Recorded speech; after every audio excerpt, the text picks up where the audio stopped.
It could be the most divisive election of our lifetime. Disinformation continues to spread. Trust in TV news, seemingly next to rotary phones in terms of popularity, it seems. So how do we cover such a monumental, historic election responsibly?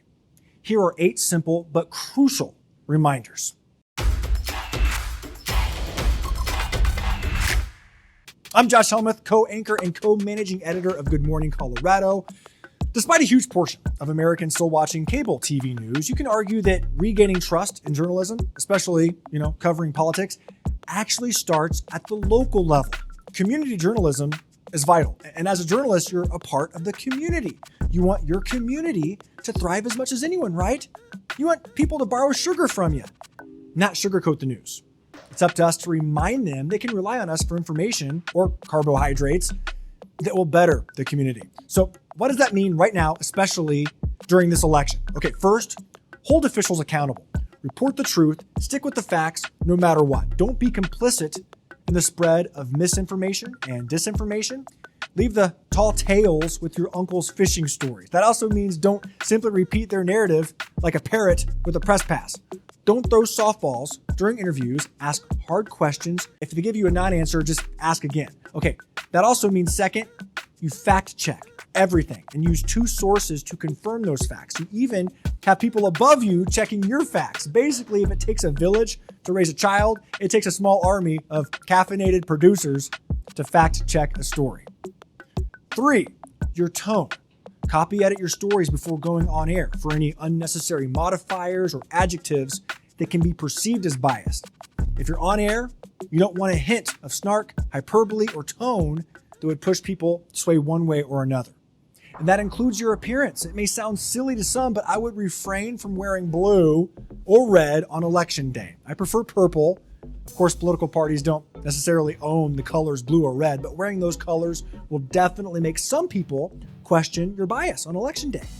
Next, I can't believe I have to say this, but evidently I do. Don't even hint at any endorsement of any candidate, no matter how big or small the race. Don't discourage people from voting either.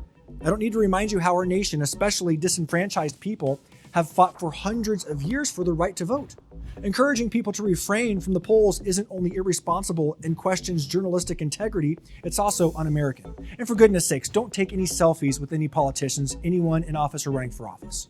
All right, next, spot disinformation. Keep it out of your newscasts. Don't be afraid to call a lie just that, as long as it's unsubstantiated. For instance, if someone claims an election stolen, make sure they have more proof than a 3 a.m. Facebook post. If a candidate claims they single-handedly voted for a bill that brought universal joy and eternal sunshine, fact-check that too. Remember, Dominion Voting Systems wrangled that $787 million settlement from Fox News Channel over election lies in 2020. Let's keep our budgets where they belong. All right, next, avoid conflicts of interest, real or perceived. Don't get involved. Don't contribute money. Don't work on a campaign, lobby, demonstrate, or run for office yourself. Don't put up yard signs or bumper stickers. Don't like a social media post by a candidate or elected official. Don't even make a private political post on social, because nothing is truly private. And if you are closely connected in any way to a candidate or ballot measure, remove yourself from coverage. Not doing so only shows more distrust with the press. If your stylist knows your vote, you're oversharing. And finally, know how elections are run in your community. This knowledge will be able to provide context for viewers. Will ballots take longer to count because of the hurricane from last month? Is there a shortage of workers?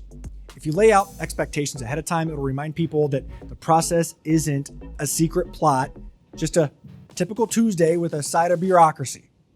Remember, journalism doesn't tell people what to believe or how to feel. It presents facts, even if it gets in the way of a good story. We need to verify, provide context, and we don't cut corners to go viral or beat a competitor.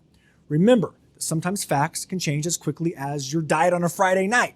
If information changes, so should your story. Be transparent about that. And also remember that telling the truth is never divisive. Unless you say you don't like Back to the Future, then you and I are going to have to find a flux capacitor somewhere. Holding officials accountable isn't partisan. It's responsible. And it's what will make you a great journalist and a trustworthy, reliable member of your community. Good luck, Godspeed, and remember, let's lift each other up. Let's be atypical.